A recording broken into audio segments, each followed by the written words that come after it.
Christ. Yesus Kristus namatlah ஒவ்வொரு வார்த்தை வரவேற்கிறோம். Kami menjemput anda dalam nama Yesus Kristus. An apology from me for being half an hour delayed.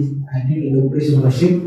இன்னைக்கு துதித்தொழுகையினால ஒரு 30 நிமிஷம் தாமதமாயிருச்சு. அதுக்காக மன்னித்துக் கொள்ளுங்கள். Kami minta maaf kerana telah memulakan live kita lambat kerana pujian dan penyembahan pada hari ini. God is so good. ஆண்டவர் மிகவும் நல்லவராக இருக்கிறார். Tuhan sangat baik.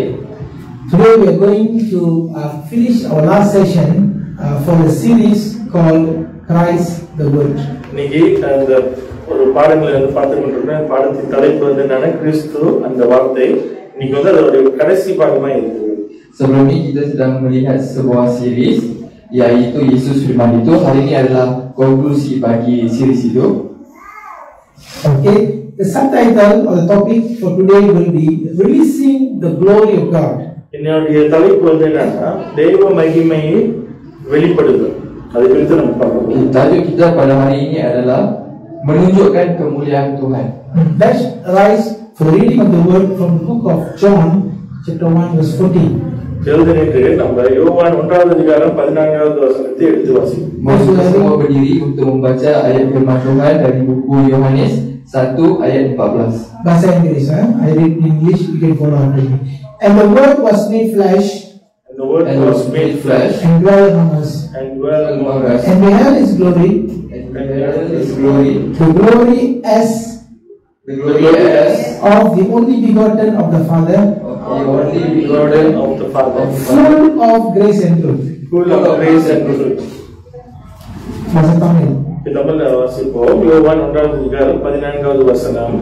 அந்த வார்த்தை மாம்சமாகி அந்த வார்த்தை மாம்சமாகி கிருபையினாலும் கிருபையினாலும் சத்தியத்தினாலும் சத்தியத்தினாலும் நிறைந்தவராய் நிறைந்தவராய் நமக்குள்ளே வாசம் பண்ணினார். நமக்குள்ளே வாசம் பண்ணினார். அவருடைய மகிமையை கண்டோம். அவர் மகிமையை கண்டோம்.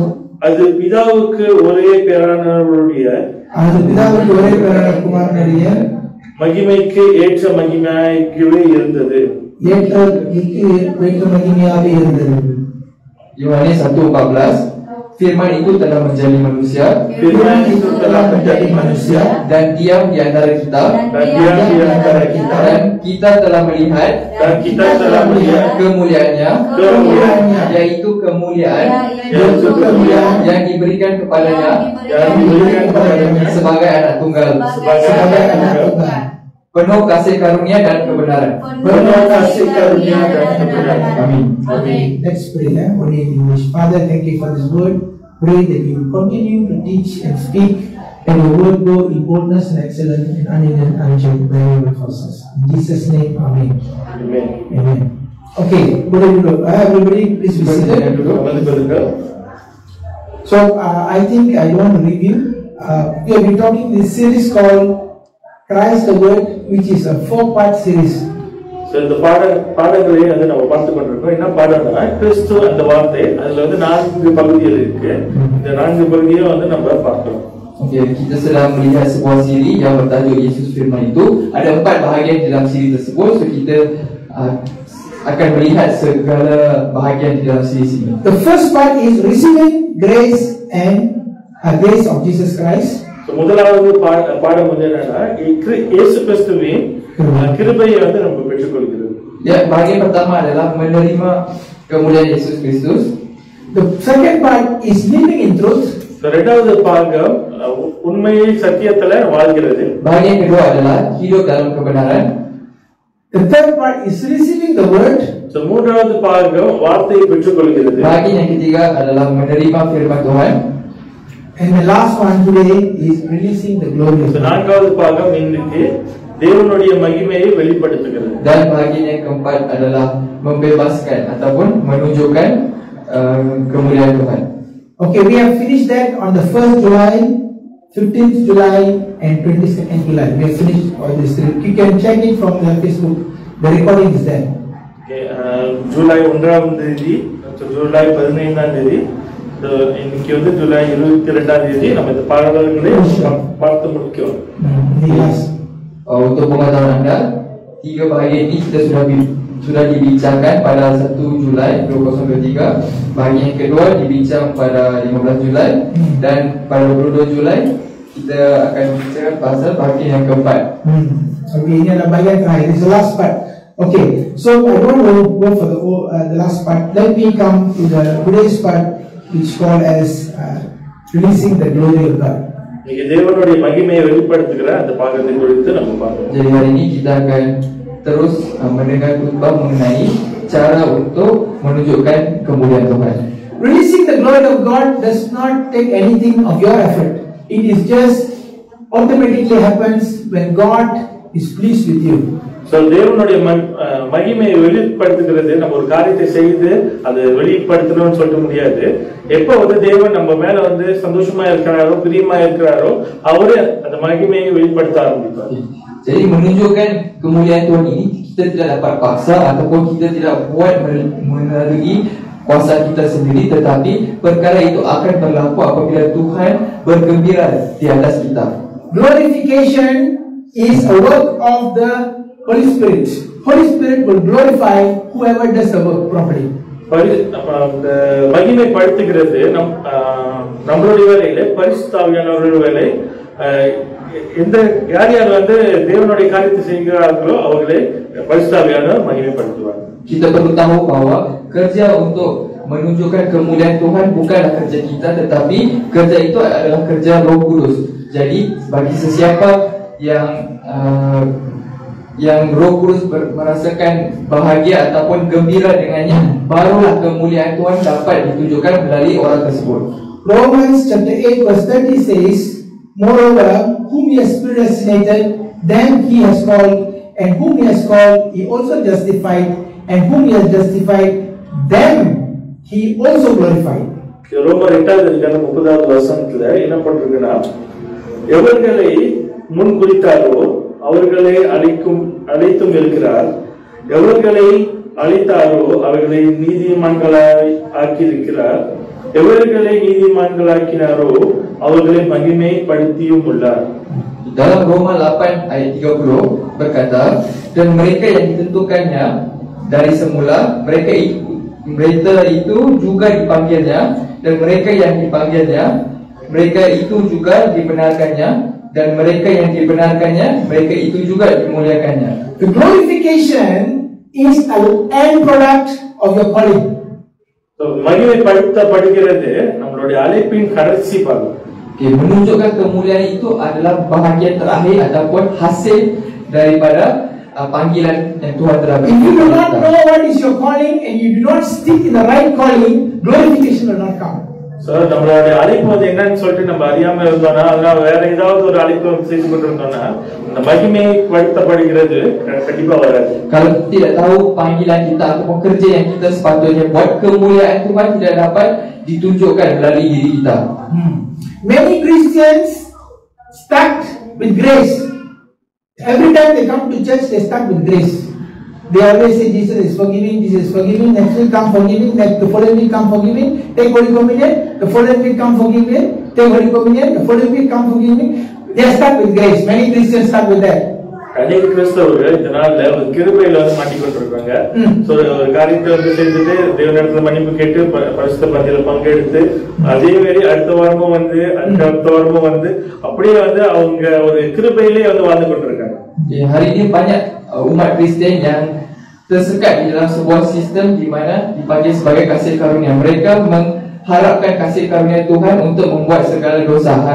Contohnya sepanjang minggu mereka membuat dosa, selepas itu pada hari Sabtu atau hari Ahad mereka mengambil pejaman kudus meminta maaf atas sebab kasih karunia. Lepas itu minggu seterusnya mereka akan tetap membuat kesilapan yang sama, dosa yang sama dalam hidup mereka. Only a small fraction of the church, maybe the church consists of 1,000 people, maybe 20%, 30% of people is moving from grace to truth. That means they are trying to live like Jesus 1% every day, changing daily.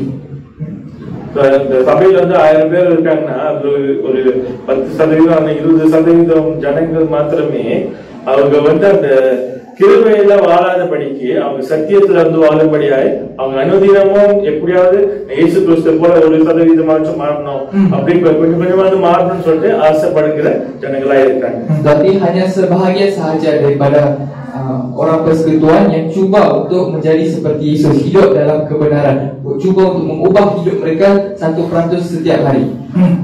So out of that 10 or 20%, you will notice these are 10-20% who really want to serve God.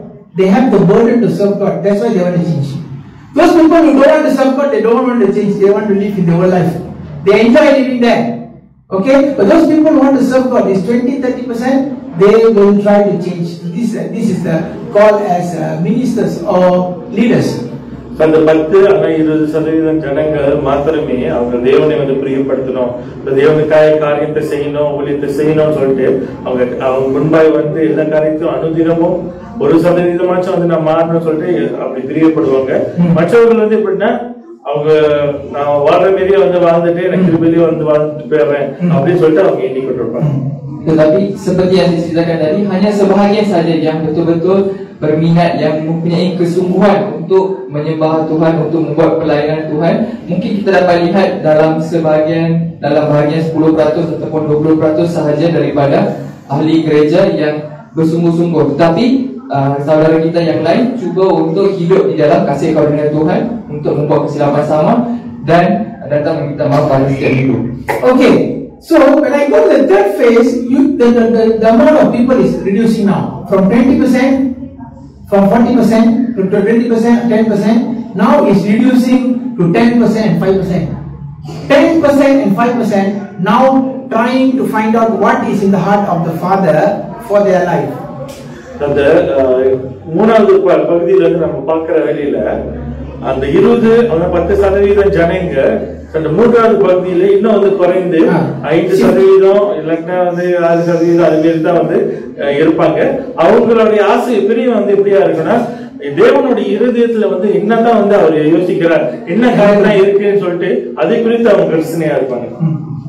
Okay, saya kena explain sikit. Okay, jadi ada 3 bahagian. Satu bahagian adalah di mana ramai umat Kristian berada, iaitu hampir 70 ataupun 80% orang di mana mereka hidup dalam kasih karunia dan mereka membuat kesilapan yang sama dan meminta maaf. Bahagian yang kedua adalah orang yang betul-betul mempunyai kesungguhan untuk membuat pelayanan di gereja.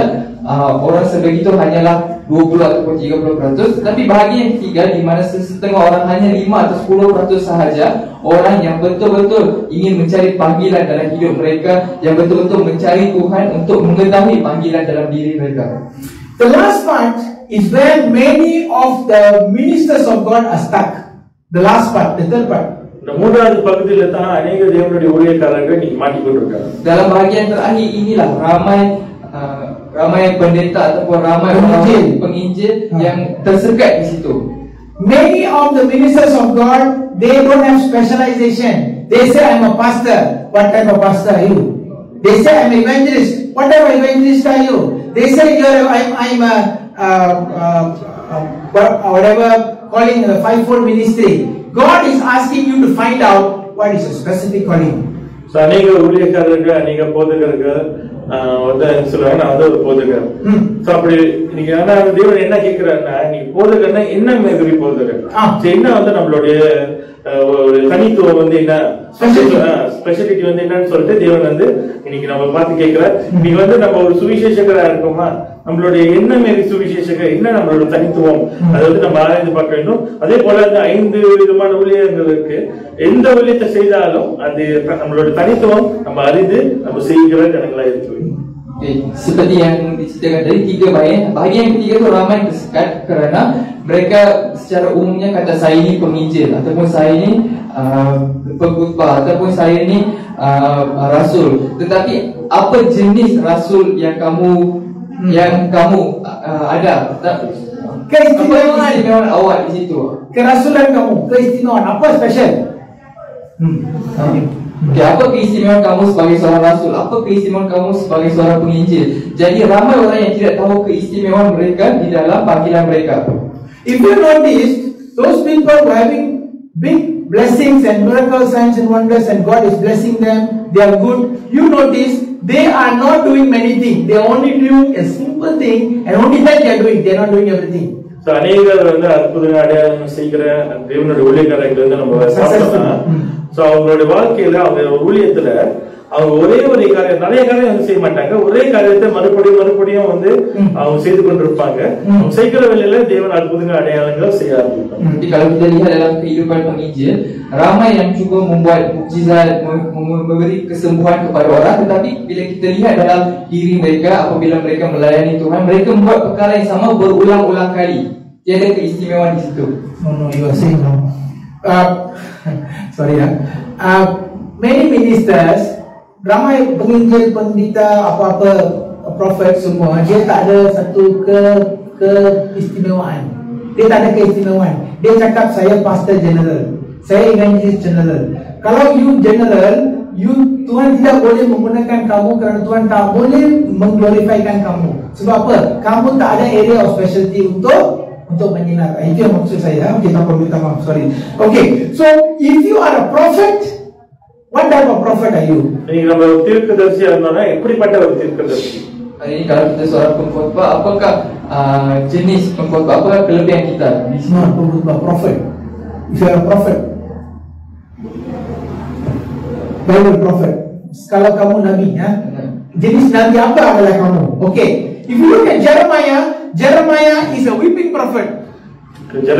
எரேமியா வந்து நம்ம பார்த்தோம்னா அவர் வந்து அழுகிற ஒரு தீர்க்கதரிசியா இருக்காரு. Kita lihat Yeremia adalah nabi menangis. If you look at Joshua is a redeeming prophet. He takes all the blessings and give to people. He has a specialty area of a prophet. So யோசுவாவுடைய வாழ்க்கை வந்து நம்ம பார்க்க வேண்டியது, அவர் வந்து ஒரு எப்படிப்பட்ட ஒரு தீர்க்கதரிசினா ஒரு பெற்றுக்கொள்கிற சுதந்திரிக்கிற ஒரு தீர்க்கதரிசியா இருந்தார். அவர் போன இடம் எல்லாம் வந்து காரியங்களை அவர் சுதந்திரிக்காரு. Kita tengok Yosua adalah seorang nabi di mana beliau mengambil segala harta daripada pihak lawan dan memberi kepada orang-orang yang teraniaya. Okay, what I'm trying to say is people who know the heart of God, they will ask this question, what is the calling that I've been sent for? That is the question they will ask God.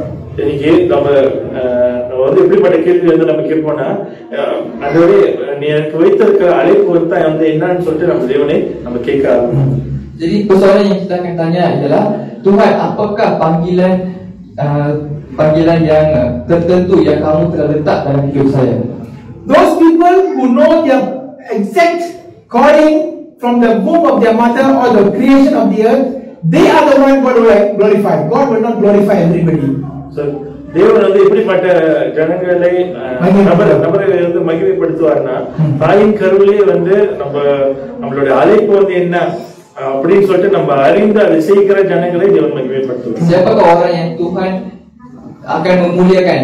Orang yang Tuhan akan memuliakan adalah sesiapa yang membuat apa yang Tuhan telah berikan di dalam hidup mereka. Apakah panggilan mereka? Jika mereka melakukan panggilan mereka, barulah Tuhan akan memuliakan mereka. Panggilan itu adalah berilah panggilan yang Tuhan telah tetapkan pada kita sebelum bumi diciptakan maupun di dalam kandungan kita. Kalau kita buat benda lain, minta Tuhan bless, Tuhan takkan bless. Sebab Tuhan want to make sure you do His work because He is the master, you are the servant. So இன்னைக்கு நம்ம வந்து எல்லா காரியத்தையும் வந்து செய்து அன்றதே ஆசீர்வதிக்கணும்னு சொன்னோம்னா தேவன் வந்து ஆசீர்வதிக்க மாட்டார். So அவர் வந்து நம்மளுக்கு தலையா இருக்கிறார், அவர் நம்மளுக்கு தேவனா இருக்கிறார், நம்மளுக்கு பாஸா இருக்கிறார். So அதனால வந்து அவர் சொல்கிற காரியத்தை நம்ம செய்கிற வழியா தான் அவர் வந்து ஆசீர்வதிக்க ஆரம்பிப்பார். Hari ini kalau kita minta Tuhan untuk memberkati kita, Tuhan tidak akan memberkati kita. Kerana apa? Kerana kita sepatutnya membuat apa yang Tuhan telah tetapkan di dalam hidup kita, membuat panggilan kita barulah. Sebab Tuhan adalah bos kita, Tuhan adalah ketua kita dalam segala hal. Jadi apabila apa yang dia suruh, kita patuhi. Dan apabila kita patuhi segala arahannya, barulah Tuhan dapat memberkati kita. Sometimes your calling may be just singing songs. If your calling from the creation of the earth or from the womb of your mother is singing, just sing. Don't do anything else. Don't become a pastor. Don't open a church. You are not supposed to. You are just supposed to sing. Then when you sing, God glorifies you. I hope you understand. ஒருத்தவங்களுடைய கிருபை, ஒருத்தவங்களோட அழைப்பு வந்து பாடுறதுன்னா பாடுற காரியத்தை நம்ம அது மாத்திரம் வந்து நம்ம செய்ய ஆரம்பிக்கிறோம். தேவன் வந்து காரியங்களை அவர் செய்ய ஆரம்பிப்பார். அதை விட்டுட்டு நம்ம வந்து சபையை திறக்கிறோம், அந்த மற்ற காரியத்தை மற்ற ஊழியத்தை செய்யணும்னு சொல்லிட்டு அதுல நாட்டம் காட்டினோம்னா தேவன் வந்து எந்த ஒரு காரியத்தை செய்ய முடியாது. காரணம் நம்ம வந்து கொடுக்கப்பட்ட அழைப்பை நம்ம செய்யவில்லை. Sebagai contoh, kalau anda diberi panggilan untuk menyanyi, jadi apa yang anda patut buat adalah hanya menyanyi. Janganlah kamu berfikir, oh saya nak menjadi seorang padri, jadi saya membuka sebuah gereja, mengumpulkan umat-umat, dan sebab atas fikiran kita nak cuba untuk melayan cara lain. Jadi apabila kita membuat sedemikian, Tuhan tidak dapat nak memberkati kita, mahu memuliakan kita kerana kita sedang membuat perkara yang tidak sepatutnya kita buat. I want to correct those ministers, pastors who call yourself in the fivefold ministry. I want to make a correction to you. It is okay to start in grace. It's okay to live in truth. It is not okay if you don't know your calling and you become average and open a church and say you are a pastor. It is not okay.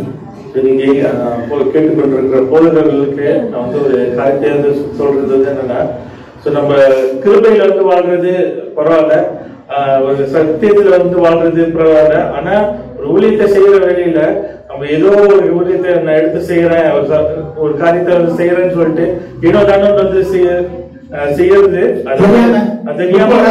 தெரியாம வந்து செய்யறது வந்து அது சரியான காரியம் இல்ல. நம்மளோட அழைப்பு என்ன, தேவன் நம்மளுக்கு வைத்திருக்கிற தனித்துவத்தை அறிந்து அந்த காரியத்தை செய்ய வேலையில தேவன் ஆசீர்வாதத்தை கொண்டு வருவார். Buat padri-padri yang berada di luar sana, saya mau memberi satu teguran untuk anda. Jadi bagi sesiapa yang berada di luar sana yang sedang melihat live kita, memulakan pelayanan dengan kasih karunia itu bagus, dan hidup di dalam kebenaran itu pun bagus. Tetapi menyambungkan pelayanan anda sebagai seorang padri ataupun sebagai seorang penginjil yang biasa untuk membuat semua kerja Tuhan adalah tidak bagus, kerana anda patutnya tahu panggilan spesifik, panggilan yang tertentu dalam hidup anda untuk Tuhan memuliakan anda. If you look at your thumbprint, 8 billion people fingerprint, all not same. So you cannot tell I'm like that pastor, I'm like this pastor, I'm like that pastor. You must be you. And when you are you, glorification will start beginning. நம்மளோட கைரேகை வந்து பார்க்கிற வழியில 8000 கோடி ஜனங்கள் வந்து பூமியில இருக்காங்க. இதுக்கு முன்னாடி வந்து நிறைய பேர் இருந்திருக்காங்க. ஆனா யாரோடைய கைரேகையும் வந்து ஒரே மாதிரி இல்ல. அதே போல இன்னைக்கு வந்து ஊழியம் செய்கிற ஜனங்கள் நான் வந்து அந்த போலவை போல வந்து இருக்கிறோம், இந்த ஊழியக்காரரை போல இருக்கணும்னு சொல்லிட்டு அப்படியா இருக்கக்கூடாது. நம்ம ஒவ்வொருவருக்கும் ஒரு தனித்துவம் வந்து கொடுக்கப்பட்டிருக்கு. அந்த தனித்துவத்தை நம்ம அறிந்து அந்த காரியத்தை செய்ய வேண்டும். Jadi hari ini kalau kita tengok cap jari kita, semua orang memiliki cap jari yang berbeza. Di dunia ini sekarang kita ada 7 bilion orang, dan sebelum-sebelumnya ada ramai lagi orang yang hidup di dalam bumi ini, tetapi tidak ada sesiapa pun yang memiliki cap jari yang sama. Jadi hari ini anda tidak patut mengatakan bahawa saya mau jadi macam padri itu, saya mau jadi macam penginjil ini. Kita patutnya cari diri kita sendiri kerana kita mempunyai identiti kita sendiri. Bagi yang Kristian yang baru, bagi yang new Christians or those people are just starting to turn like Jesus, okay, fine, you got time. But those people who already start preaching, those who are already preachers, now is a serious time for you. This is the season you have to find out where you stand in the kingdom.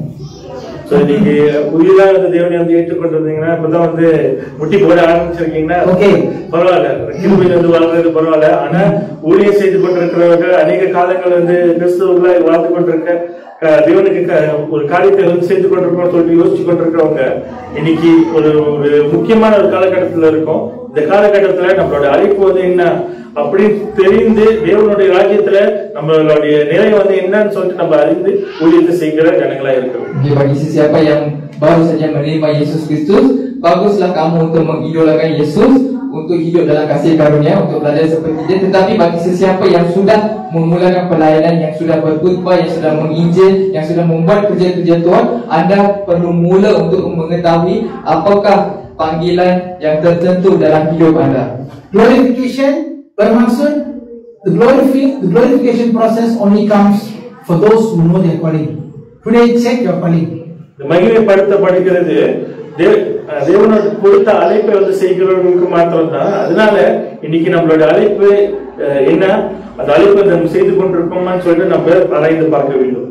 Okey, jadi proses untuk memuliakan hanya dapat berlaku apabila kita mencari apa kerja atau apa panggilan tertentu di dalam hidup kita. Okay, Jesus Christ is a good example. Let's go to Jesus Christ. That's where we get our reference from. So, how do Jesus Christ glorify, ministry was glorified? Who glorified Jesus Christ's ministry? We can see that from John 14:11. இயேசு கிறிஸ்து அவருக்கு வந்து நம்மளுக்கு வந்து ஒரு நல்ல ஒரு உதாரணம். அவரோட வாழ்க்கை வந்து நம்ம பார்க்கலாம். என்ன காரியம் வந்து அவர் செய்து தேவன் வந்து அவரை மகிமைப்படுத்தினார்னு. இது வந்து யோவான் 14:11 முதல் வசனம். ஓகே, யோவான் 14:11 இந்த காரியத்தை நம்ம பார்க்க முடியும். Kita dapat menjadikan Yesus Kristus sebagai idola yang terbaik ataupun jadi satu tunjuk ajar yang baik. Jadi sebab di situlah bermulanya kita untuk mengambil contoh daripadanya. Jadi kita dapat lihat kisah Yesus Kristus dalam ayat Yohanes 14:11. Siapa yang memuliakan pelayanan? Believe me that I am in the Father and the Father is in me, or else believe me for the very work's sake.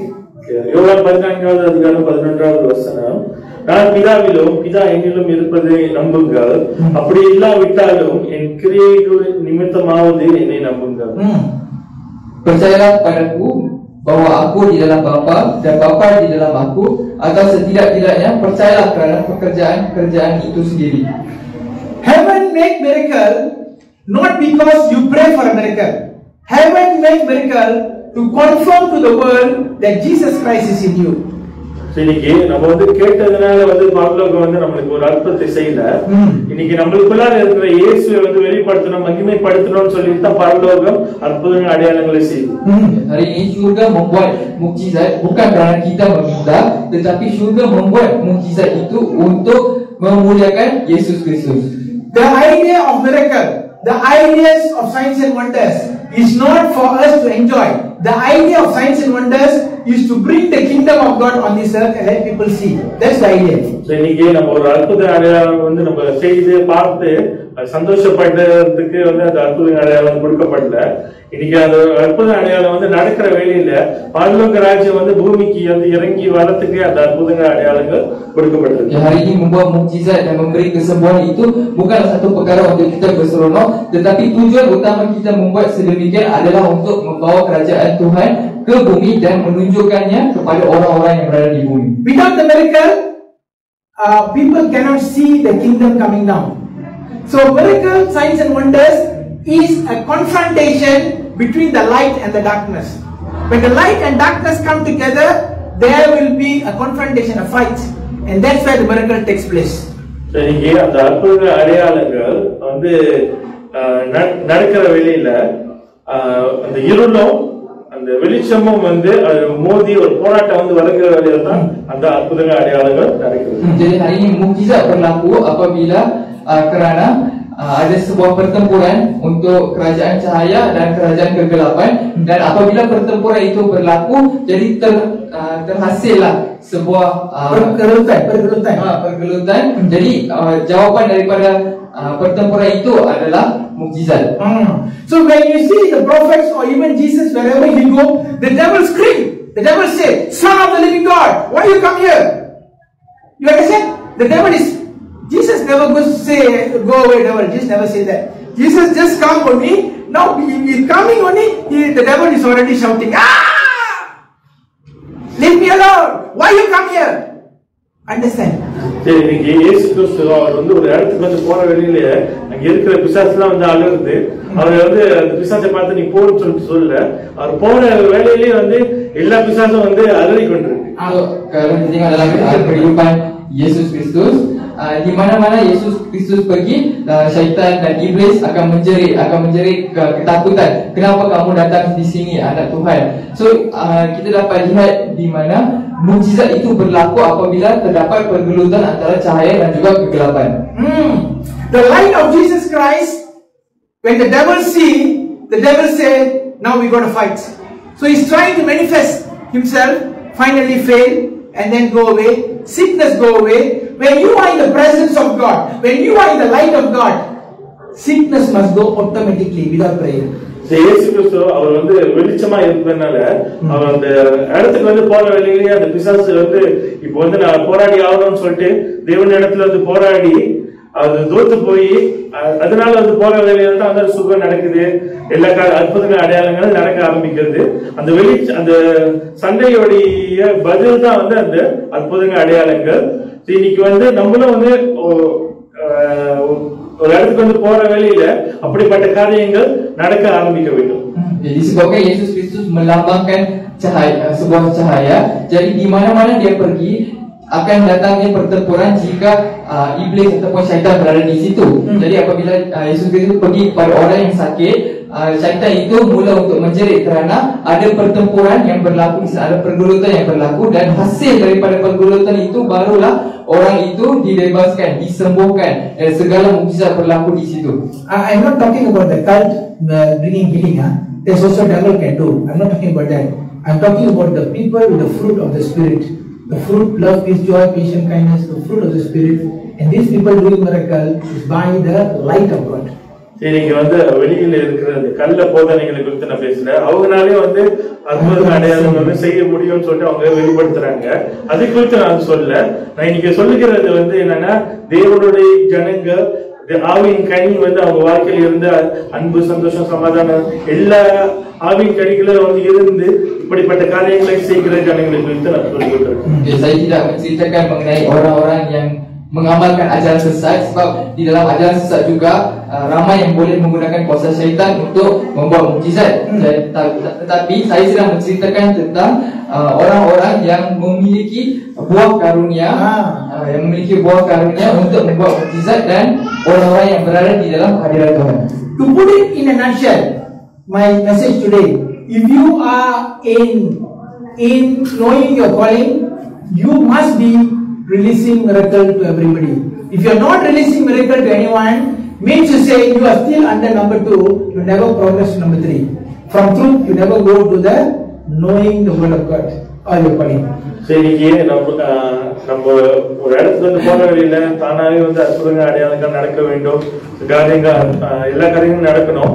அப்படி வந்து நடந்துச்சுன்னா நல்லது, நம்ம வந்து அவரோட அழைப்பு அறிந்திருக்கோம்னு சொல்லிட்டு ஒரு அர்த்தம். அப்படி வந்து நடக்காம இருந்துச்சுன்னா இன்னைக்கு வந்து நம்ம அந்த 2வது பகுதியிலேயே வந்து மாட்டிக்கொண்டிருக்கலாம். சத்தியத்திலே வந்து மாட்டிக்கொண்டு நம்மளோட அழைப்பை வந்து அறிக்கை செய்கிற அந்த 3வது பாகத்துக்கு நம்ம போகாம இருக்கணும். Di dalam bahasa muda, jika kita melakukan sesebuah perkara dan banyak mukjizat berlaku di situ, banyak penyembuhan berlaku di situ, bermaksud anda sedang berada di tempat yang betul, di panggilan yang betul. Tetapi jika tiada apa-apa berlaku di dalam hidup anda apabila anda membuat pelayanan, bermaksud anda masih berada di dalam kategori yang kedua, di mana anda masih tidak tahu panggilan tertentu anda dalam diri anda. Anda cuma masih dalam kebenaran, bekerja dalam kebenaran, belum sampai tahu panggilan. Okay, alright. Okay, let me go to the. Okay, let's say for those people, I want to do a review. How would it look like for those people who already know the calling?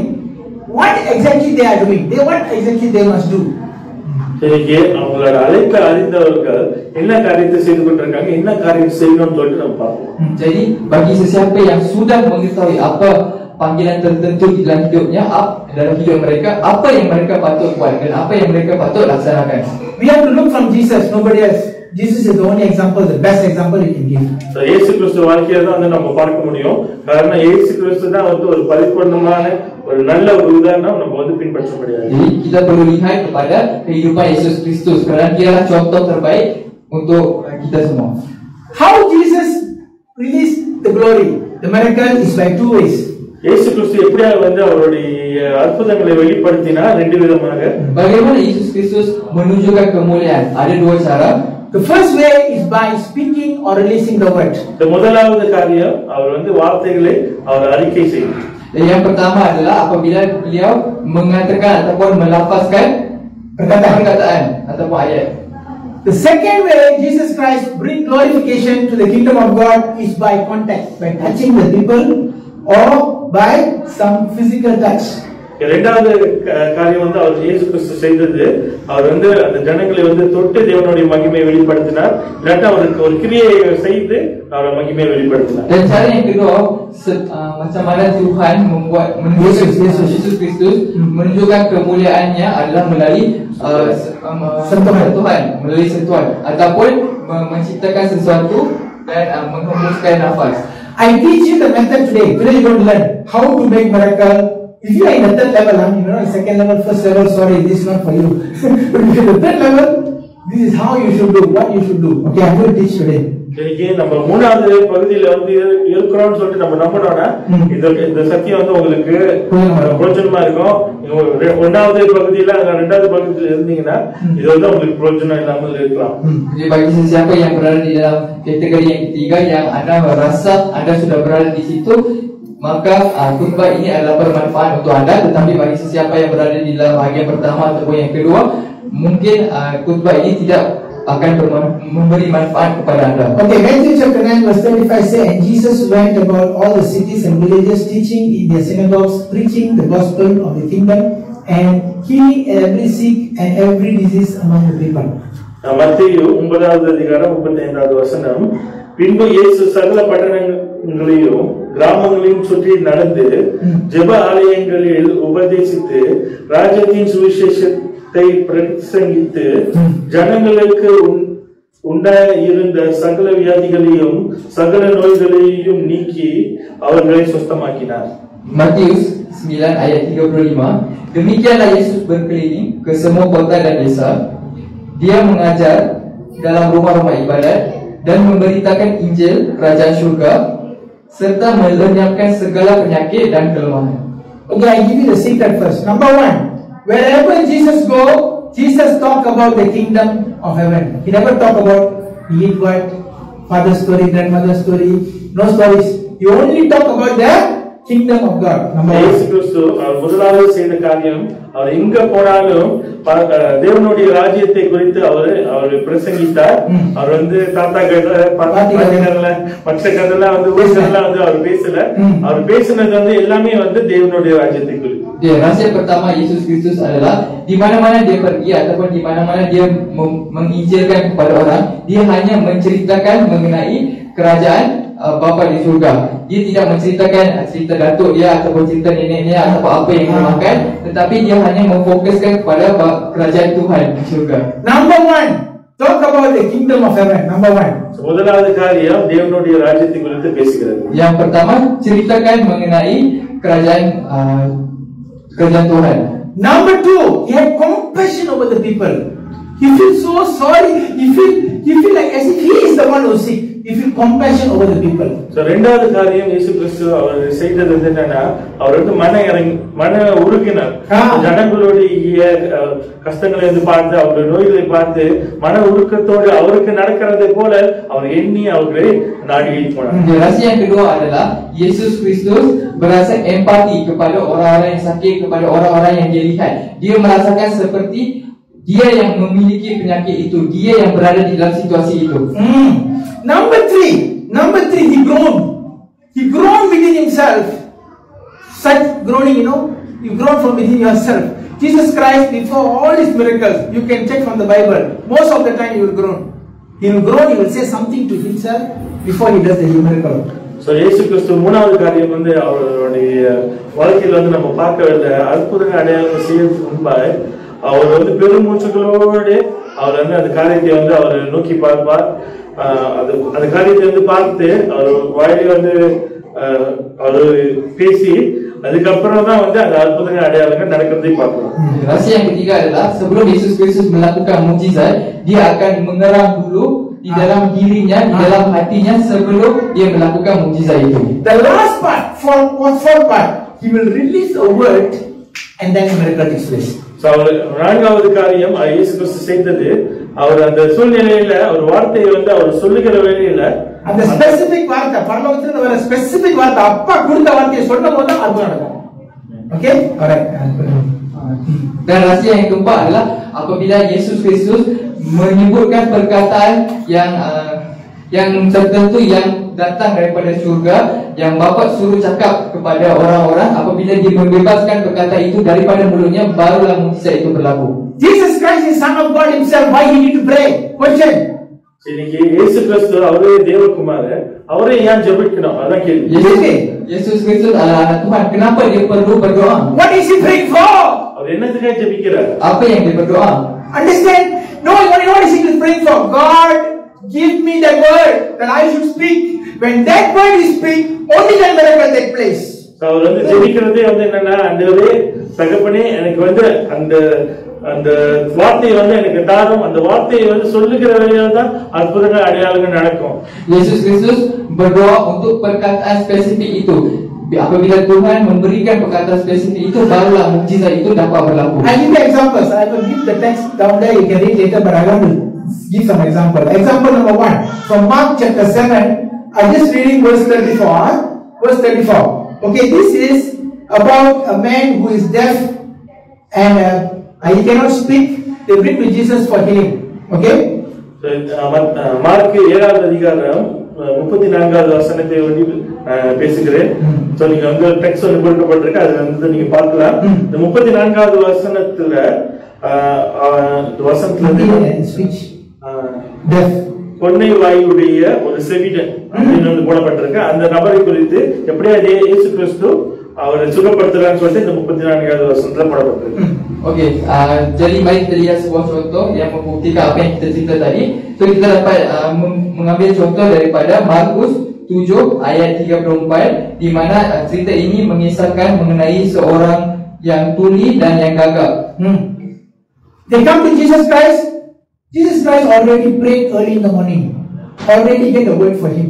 For this man, specifically for this man, already get a word. Okay, now let's read verse 34. He looked up into heaven, he sighed and said unto him, Ephata! That is, be open. So அவரு அதிகாரியே இந்த நபருக்காக அவர் ஜெபிக்கிற வேளையில அந்த நபருடைய அந்த வார்த்தையை அவர் வந்து பெற்றுக்கொண்ட இயேசு கிறிஸ்து பெற்றுக்கொண்டார். 34வது வசனத்துல என்ன போடப்பட்டிருக்குன்னா, வானத்தை அண்ணாந்து பார்த்து பெருமூச்சு விட்டு எப்பத்தா என்றார், அதற்கு திறக்க படுவாயாக என்று அர்த்தம். Okay, dalam ayat ini, sebelum Yesus Kristus berjumpa dengan orang ini, dia sudah berdoa pada awal pagi dan mendapatkan perkataan yang spesifik untuk bercakap kepada lelaki ini apabila dia berjumpa dengannya. Dan apabila kita baca Markus 7 ayat 34, kemudian sambil menghadap ke langit, Yesus menarik nafas dan berkata kepadanya, Ephata, yang bermaksud terbukalah. Nampak tak? Can you see the first thing that he does? He get the word early in the morning in prayer. Number 2, he has compassion for the man. He wants them to be healed. Today, many preachers are there. People say they sick. I pray, be healed. I pray, be healed. Not even bothered, you heal or you don't heal, not like that. No. Jesus here really wants this man to be healed. He has compassion. Then, he groaned. That's the word he says, sight. He sight. He groaned. Then only what he said, Ephata. That word is the number 4 thing. When all these 4 come together, miracle is unavoidable. இயேசு கிறிஸ்து அந்த உதாரணத்துல இருந்து நம்ம பார்க்கிற வழியில 4 காரியத்தையும் அது செய்கிறது வந்து பார்க்க முடியும். அதிகாலையிலேயே அந்த நபருடைய அற்புதத்தை குறித்து அந்த வார்த்தையை வந்து அவர்களுக்கு வந்து பெற்றுக்கொண்டார். அடுத்தது வந்து அவர் அந்த நபருக்காக வந்து உள்ளத்தின் ஆழத்திலிருந்து மனம் கசந்து வந்து அவர் அந்த காரியத்தை அவர் எதிர்பார்க்கிறார்.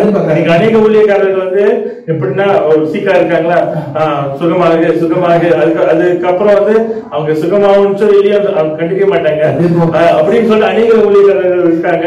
ஆனா இயேசு கிறிஸ்துவோட உதாரணத்தை வந்து பார்க்கிற வழியில அவர் வந்து அவங்களுக்காக மனம் இறங்கி மன உருகி வந்து அவர் வந்து ஜெபிக்கிறார். அது அற்புதம் நடக்கணும்னு.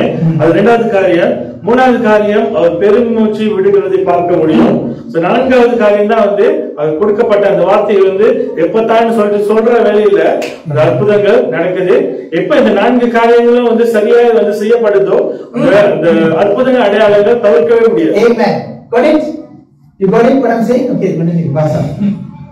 Okey, jadi seperti yang kita dapat lihat dalam ayat ini, pertama sekali apa yang Yesus Kristus buat adalah dia bangun awal pagi dan mendapatkan perkataan untuk melakukan mukjizat itu. Dan apabila dia sudah mendapatkan perkataan itu, dia berasa empati dengan orang itu seperti mana dia merasakan dirinya berada dalam situasi orang itu. Dan dan dia berasa dia mengerang di dalam dirinya.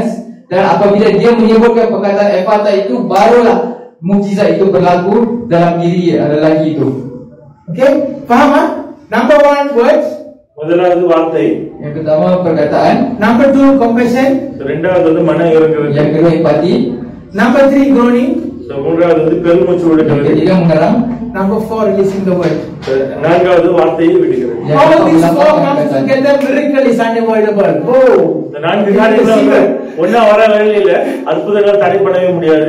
இது உங்களுக்கு ஒரு ரகசியம். Apabila empat perkara ini berlaku, mukjizat tidak dapat dihalang. I give you some more examples, two more examples. Mark chapter 5 verse 41, you will see that there is a small girl who already died.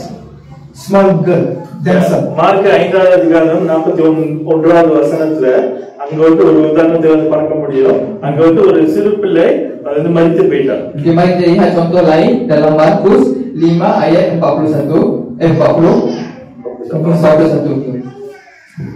41 di mana kisah ini menceritakan mengenai seorang budak kecil yang sudah meninggal dunia. What is the word Jesus spoke to the little girl? Talitha Kumi. This is our Aramaic word. Aramaic word is, I don't know if it's the same language they spoke or not, I don't know.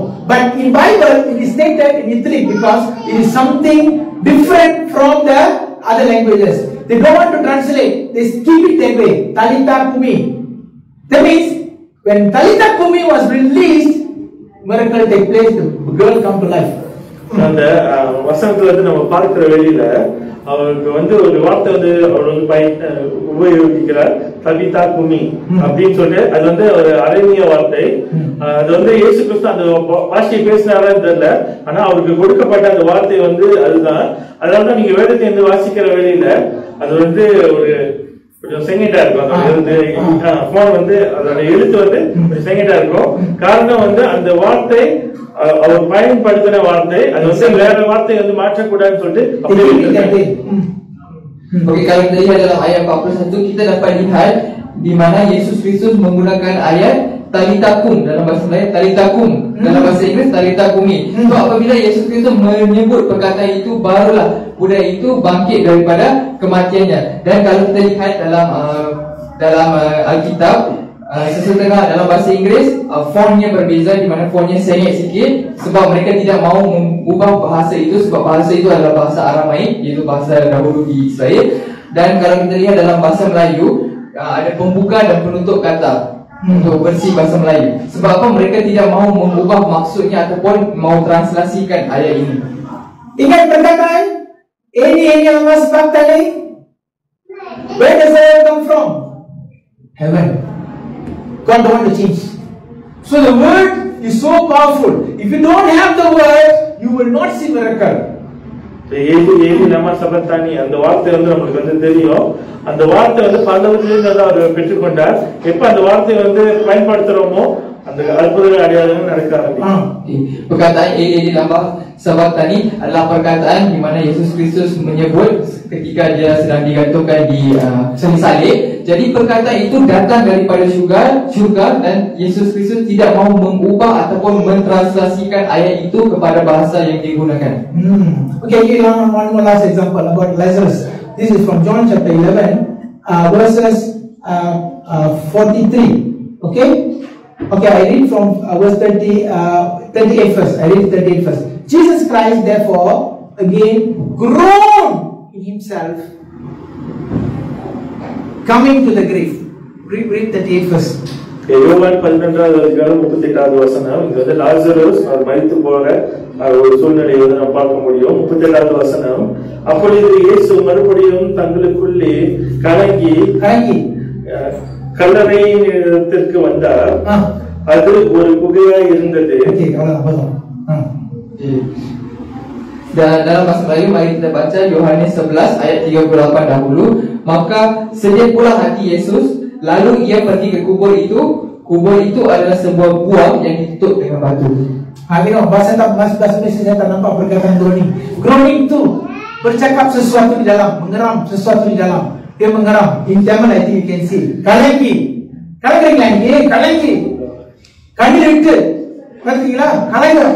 And the groaning is required. That's why I say you must need the four steps. Number one, you must have a word. Number two, you must have compassion for the person. Number three, you must groan. Number four, then only speak.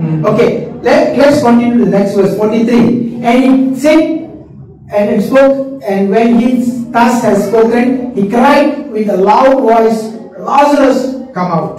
43வது வசனத்திலிருந்து நம்ம பார்க்க முடியும். இவர்களை சொன்ன பின்பு லாசருவே வெளியே வா என்று உரத்த சத்தமாய் கூப்பிட்டார். Okey, dan selepas Yesus Kristus membuat perkara yang kita baca dalam ayat 38, kalau kita lihat dalam ayat 43 pula, dia mengatakan sebegini, dan sesudah berkata demikian, berserulah dia dengan suara keras, Lazarus, marilah keluar. Lazarus come out is normal word, but then they never keep the original translation. It doesn't matter. What am I saying is, that was the word required for Lazarus to come out even after 4 days in death. Today you and me can go before the tomb and say, brother come out, sister come out. They won't come out because why? That is not the word. You are not in the process. You don't know nothing about your calling. Understand? Some people like to go to funeral service and beg people like, where can you do that? You cannot do that because why? It is already have the process. The fourth thing, Jesus already do. He knows he's going to do it. இந்த 43வது வருஷத்துல நம்ம வந்து பார்க்கிற வேலையில லாசரு வெளியே வா, அதுதான் வந்து அவருக்கு கொடுக்கப்பட்ட வார்த்தை. இந்த வார்த்தை வந்து நம்ம புரியுற பாஷையில வந்து மாற்றிருக்காங்க.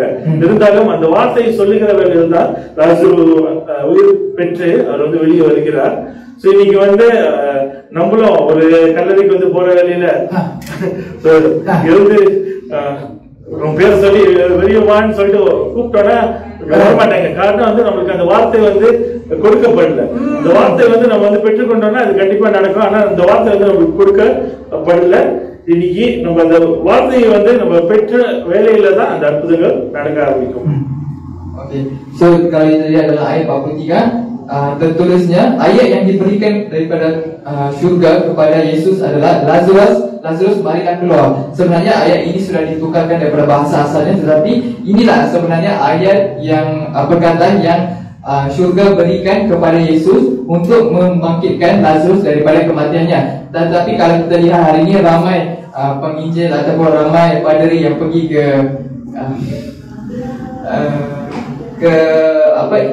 pengebumian sesetengah orang, dan dia memanggil untuk jasad itu untuk kembali hidup, untuk keluar, untuk bangun. Abang keluar, apa pun tak keluar.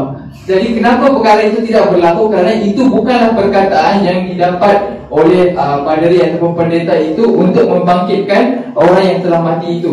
I want to share some secret of great ministers. A.A. Allen, I think you all know A.A. Allen. You know Catherine Coleman? These are all dead people, but they are did wonderful ministries. A.A.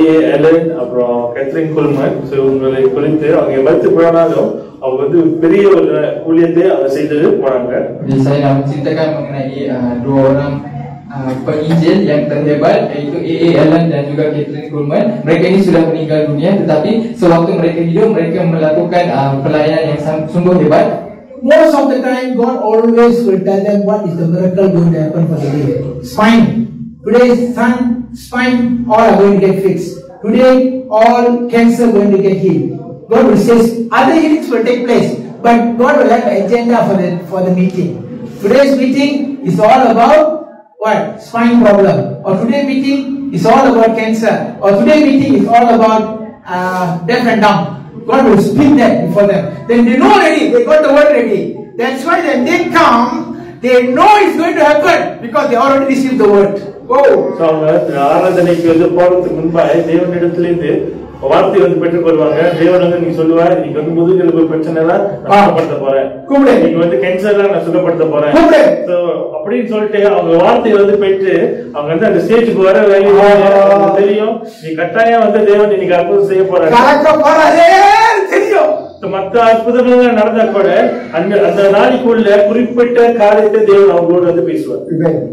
Okey, apa yang menarik mengenai dua orang ini iaitu A dengan Catherine Goldman ini adalah sebelum mereka pergi ke naik ke atas pentas ataupun pergi ke mana-mana event, Tuhan akan menceritakan apa masalah yang dia nak selesaikan pada hari ini. Contohnya event ini untuk menyelesaikan orang yang mempunyai masalah tulang belakang, ataupun mungkin hari ini Tuhan nak menyembuhkan orang yang mempunyai kanser. Mungkin hari ini Tuhan nak menyembuhkan orang yang buta ataupun orang yang pekat dan bisu. Jadi Tuhan akan menceritakan apa agenda dia untuk hari itu, apa plan dia untuk hari itu, dan siapa yang dia nak menyembuhkan secara spesifik. They are excited to go to the platform. You know why?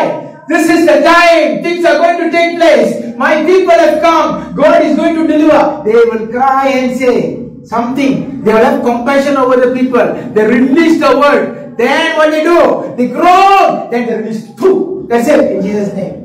அவங்க மேடைக்கு வந்து வர வேலையில அந்த வார்த்தையை வந்து பெற்று அவங்களுக்கு வந்து கட்டாயம் இன்னைக்கு தேவன் வந்து ஒரு பெரிய காரியத்தை செய்ய போறான்னு சொல்லிட்டு அந்த எதிர்பார்ப்போட அவங்க வருவாங்க. அந்த இடத்துல வந்து ஜனங்களை வந்து பார்க்கிற வேலையில ஜனங்களை வந்து ஒரு மனதுருகி ஜனங்களுக்கு வந்து விடுதலை கிடைக்க போது தேவனுடைய வார்த்தை சொல்ற வேலையில தேவன் எல்லா காரியத்தையும் அவரோட மகிமைக்கு செய்து முடியும்.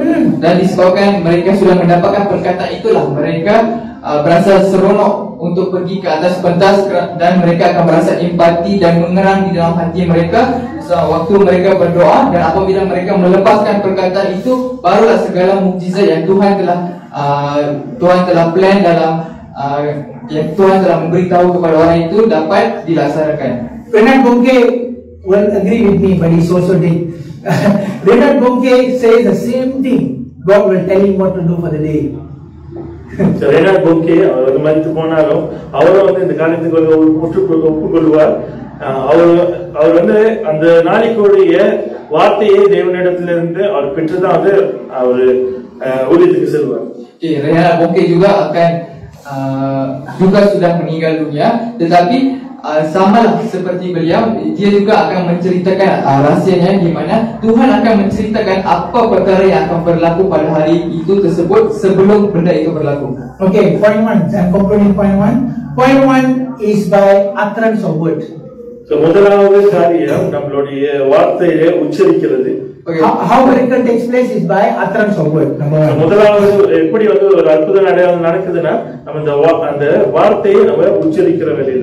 Bagaimana mukjizat itu berlaku? Yang pertama adalah perlapasan daripada mulut kita. Okay, four condition. Condition one, I finish first. Number one, they must have compassion. Number two, they must groan from inside. Number three, they release a specific word. Okay, get the word first. Compassion, groaning, release specific word.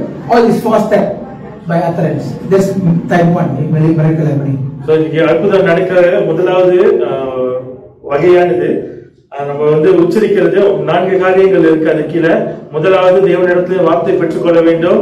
இரண்டாவது வந்து மன உருகி அந்த காரியம் நடக்கணும்னு சொல்லிட்டு எதிர்பார்க்க வேண்டும். மூணாவது காரியம் நம்ம பெருமூச்சுகளோடு அந்த காரியத்துக்காக நம்ம ஜெபிக்க வேண்டும், பெற்றுக்கொள்ள வேண்டும். நான்காவது தான் வந்து அந்த வார்த்தையை நம்ம விட வேண்டும்.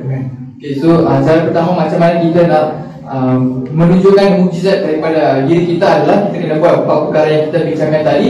Yang pertama adalah mendapatkan perkataan daripada Tuhan pada awal pagi, dan yang kedua kita perlu berasa empati dengan orang tersebut. Yang ketiga kita perlu mengerang di dalam diri kita ketika berdoa, dan yang keempat barulah kita melepaskan perkataan yang kita dapat awal pagi itu dekat orang yang sakit itu untuk mukjizat berlaku di dalam hidup mereka. Okay, type 2. Miracle takes place by physical contact. Physical contact or material contact.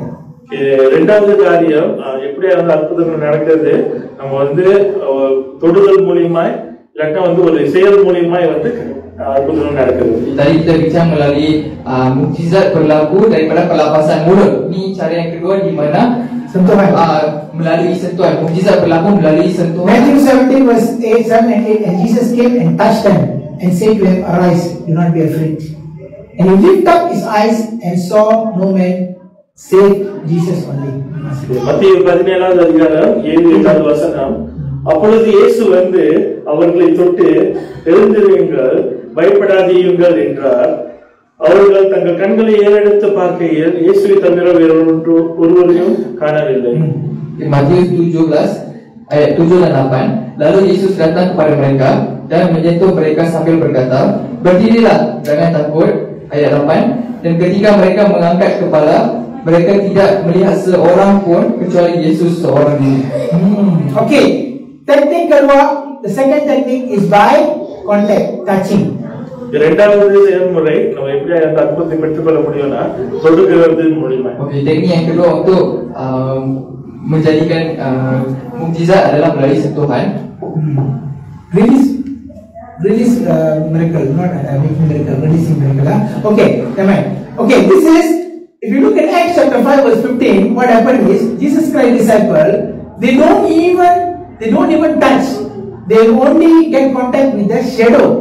People are healed. I get it for you. As much as they brought the sick into the street and they laid on the bed and couches, and the least of the shadow of Peter passed by might overshadow some of them. அப்போஸ்தலர் 5வது அதிகாரம் 15வது வசனம். பிணியாளிகளை படுக்கையின் மேல் கட்டில்களின் மேலும் கிடத்தி பேதுரு நடந்து போகையில் அவனுடைய நிழலாகிலும் அவர்களில் சிலர் மேல் படுபடிக்கு அவர்களை வெளியே வீதியில் கொண்டு வந்து வைத்தார்கள். Okey, saya boleh bagi satu lagi contoh dari Kisah Para Rasul 5 ayat 15, di mana di sini ia menceritakan di mana hanya melalui sentuhan bayang-bayang rasul-rasul ketika itu mereka dapat disembuhkan. Mari saya bacakan untuk anda ayat 15. Bahkan mereka membawa orang-orang sakit keluar ke jalan raya dan membaringkannya di atas balai-balai dan tilam, supaya apabila Petrus lewat, setidak-tidaknya bayangnya mengenai salah seorang daripada mereka. See, Jesus Christ promised, the one who follow me will do greater works than me. So means to say what? When let's say Peter walks by, people like cancer, apalagi all the diseases are there. Just walk by only. Only the shadow overshadow the people are healed. அந்த இயேசு கிறிஸ்து அவர் வந்து சொன்ன ஒரு காரியம் வந்து என்னன்னா, எனக்கு பின்பாய் வந்து வருகிறவர்கள் என்னை காட்டில வந்து ரெட்டிப்பாய் வந்து காரியங்களை அதிகமாய் செய்வாங்கன்னு சொல்லிட்டு சொன்னாரு. அதே போல பேதுருடைய இந்த வசனத்துல வந்து பார்க்கிற வேலையில பேதுரு அவர் நடந்து போகிற வேலையிலேயே அவர் நிழல் வந்து பட்டு அவர் ஜனங்களை சுகமானார். Yesus Kristus telah menjanjikan kepada pengikut-pengikutnya, sesiapa yang mengikuti saya akan membuat kerja yang lebih jauh lagi hebat daripada apa yang Yesus Kristus buat. Jadi dalam ayat ini kita dapat lihat di mana ramai orang sedang baring di atas jalan. Bukan sedang baring, Petrus berjalan. Dia bawa orang sakit dan baringkan tepat di jalan. Okey? Continue. Bukan orang sakit yang sedang baring, Petrus baring. Okay. Orang sakit sedang baring di atas jalan raya. Mereka semua berkumpul untuk apa? Untuk menunggu Petrus lalu mereka. Kenapa? Kerana apabila Petrus lalu, bayang-bayang Petrus dapat menyembuhkan orang-orang yang sakit apabila mengenai mereka. We have to understand the concept. The sick people cannot walk. Okay, so they are being brought to the street by someone else. People believed, and they were being laid by someone else, not the sick people. Sick people also don't know. But when the thing was laid there, Peter was walking, miracle start taking place. அந்த பிணியாளிகள் அவங்கன்னா வந்து நடந்து வர முடியாது, ஆனா அவங்க வந்து வேற ஆள் தான் வந்து கொண்டு வந்திருப்பாங்க. அந்த வீதியில வந்து அவங்க வந்து படுக்க வைத்திருக்கிற வேலையில பேதுரு நடந்து போகிற வேலையை அவரோட நிழல் வந்து பட்டு அவங்க வந்து பெற்றுக்கொண்டாங்க. So pada ketika itu orang sakit pada zaman dahulu mereka tidak dapat berjalan. Jadi semestinya orang lain yang membawa mereka dan membaringkan mereka atas jalan. Kerana apa? Kerana mereka tahu apabila Petrus lalu berjalan dan apabila bayang-bayang Petrus terkena kepada mereka, orang-orang sakit itu akan disembuhkan. What am I trying to tell you? If you are in the level 3, you know your calling, you are in the office, you are getting the word, even your shadow will heal people. இன்னைக்கு நம்ம வந்து அந்த மூன்றாவது பகுதியில இருந்து நம்மளோட அழைப்பை நம்ம அறிந்து வார்த்தை வந்து பெற்று நம்ம காரியங்களை, இந்த 4 காரியங்களை செய்கிற வேலையில நம்மளுடைய நிழல் பட்டுக்கோடு வந்து ஜனங்கள் சுகமாக முடியும். Not in prayer. ஜெபம் கூட தேவையில்லை. Jadi apabila kita berada di dalam bahagian yang ketiga yang saya ceritakan tadi, di mana kita mengetahui apa panggilan spesifik untuk kita, hanya dengan terkena dengan bayang-bayang kita orang dapat disembuhkan. Okay, if you want to come to this state of contact, if you want to come, first thing you have to do the first four first. Getting the word of compassion, groan, and release the word. Itu adalah practice. Itu adalah latihan. You must start there first. When you start there, keep doing. Later part, you don't need to do already. Automatically, you jalan also miracle will take place. Understand? Okay. இங்கே நம்ம முதலாவது நம்ம செய்ய வேண்டிய முதல் பகுதியில நம்ம செய்ய வேண்டியது வந்து என்னன்னா, அந்த 4 காரியங்கள் நம்ம சொன்னது, வார்த்தையை தேவனிடத்தில் பெற்றுக்கொண்டு நம்ம வந்து மனதுருகி பெருமூச்சுகளோடு நம்ம ஜெபித்து வார்த்தையை வந்து விடுகிற வேலையில இது வந்து நம்ம தொடர்ந்து பயிற்சியா நம்ம செய்து அது ஒரு காலகட்டம் வரும்போது அந்த காரியத்தை வந்து நம்ம செய்யலன்னா கூட நம்ம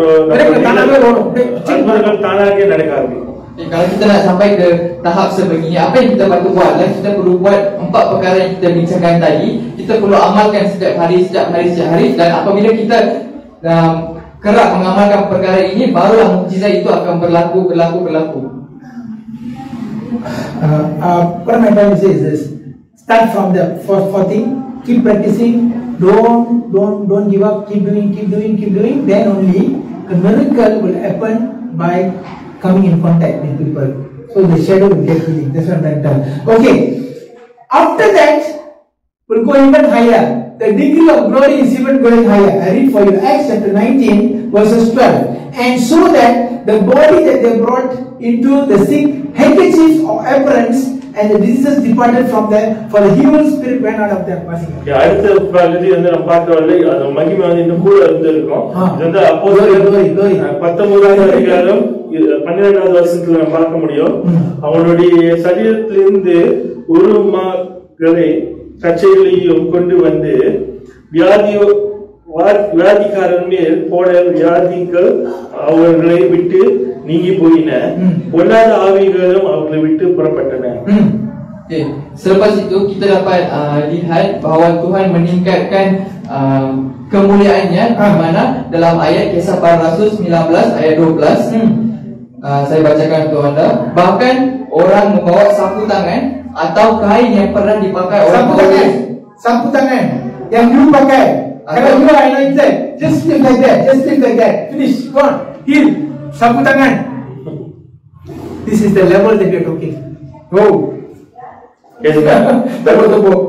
இந்த பகுதியில வந்து நம்ம பார்க்க வேண்டியது, இந்த அளவுல நம்ம பயன்படுத்துகிற இந்த கச்சை, ஒரு கைன்னு சொல்லுவோம், அது கூட வந்து அற்புதம் அபிஷேகப்பட்டு அது வந்து நம்ம ஒருத்தவங்க இருந்து போடுகிற வேலையிலே அற்புத அடையாளங்கள் நடக்க ஆரம்பிக்கிறது. Can you imagine or not? So that is why this teaching is so important. We cannot be staying like babies drinking milk, telling grace, truth, enough, chuko. In the calling, start releasing grace, miracle by doing the 4th thing, and practice by prayer in the morning. அதனாலதான் வந்து நம்ம வந்து குழந்தைய போல விரல் வந்து சப்பிக்கிட்டு பால் பிடிச்சுக்கிட்டு இருக்கிறது வந்து நம்ம இருக்கக்கூடாது. அந்த சத்தியத்துல கிருபையில வந்து வாழ்ற அது அந்த காலம் வந்து முடிஞ்சு. இன்னைக்கு வந்து நம்ம அழைப்பை வந்து அறிந்து 4 காரியங்கள் நம்ம கேட்ட காரியத்தை மறுபடியும் வந்து பயிற்சி செய்து ஜெபத்துல வந்து நம்ம தரித்திருக்கிற வழியில தேவன் இப்படிப்பட்ட காரியங்கள் நம்ம வாழ்க்கை செய்ய Tanpa saya speed daripada awal lah. So daripada ayat 12 tadi kita dapat baca di mana bahkan orang-orang membawa sapu tangan atau kain yang pernah dipakai oleh Paulus dan mereka meletakkannya atas orang-orang sakit, maka lenyaplah segala penyakit mereka dan keluarlah roh-roh jahat. Jadi hari ini sebab itu khutbah ini sangat penting kepada kita. Kita tidak boleh jadi seperti bayi yang sedang mengisap susu botol dan hidup dalam kasih karunia Tuhan. Tetapi apa yang kita patut buat adalah kita perlu amalkan apa yang saya ceritakan tadi.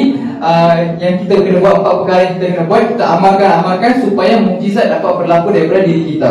I want you to start from today, dear church, dear children, dear pastors, dear ministers, whoever watching online, whoever here, I want you to start from today, because no more time for grace and truth, enough, over. இந்த இந்த இடத்துல வந்து இருக்கிறவங்களும் லைஃப்ல வந்து பார்த்து கொண்டிருக்கிற ஒவ்வொரு ஊழியக்காரர்களுக்கும் வந்து நான் சொல்லுகிறது வந்து என்னன்னா, நம்ம அந்த கிருபையிலும் சத்தியத்துல வந்து வாழ்ந்தது காலம் வந்து முடிஞ்சு. இன்னைக்கு வந்து நம்ம இப்படிப்பட்ட ஒரு அற்புதத்தை செய்கிற ஒரு நிலையில நம்ம இருக்க வேண்டும். தேவனுடைய காரியத்தை மகிமை வந்து நம்ம வாழ்க்கையில வெளிப்பட வேண்டும். Okay, bagi sesiapa yang berada di sini maupun yang sedang melihat di live, bagi orang-orang gereja maupun bagi pelayan-pelayan Tuhan, apa yang saya ingin sampaikan adalah semua yang berada di sini maupun yang sedang lihat di live perlu mula untuk membuat perkara ini, amalkan semua 4 perkara ini supaya mukjizat dapat berlaku daripada diri kita, supaya kemuliaan Tuhan dapat ditunjukkan kepada orang lain. Boleh? Tell after me. English people can tell after me. Father, show me my calling. I want to enter into the office of my calling. Let the glorification begin today in Jesus' name. Okay, bahasa Tamil cakap sekali lagi dengan saya.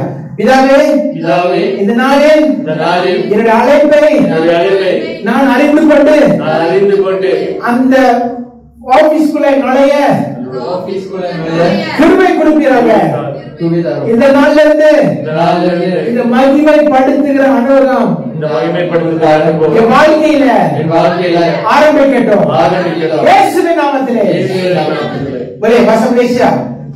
Bapa di surga, berilah saya kejelasan mengenai panggilan saya, agar saya dapat memasuki pejabat saya,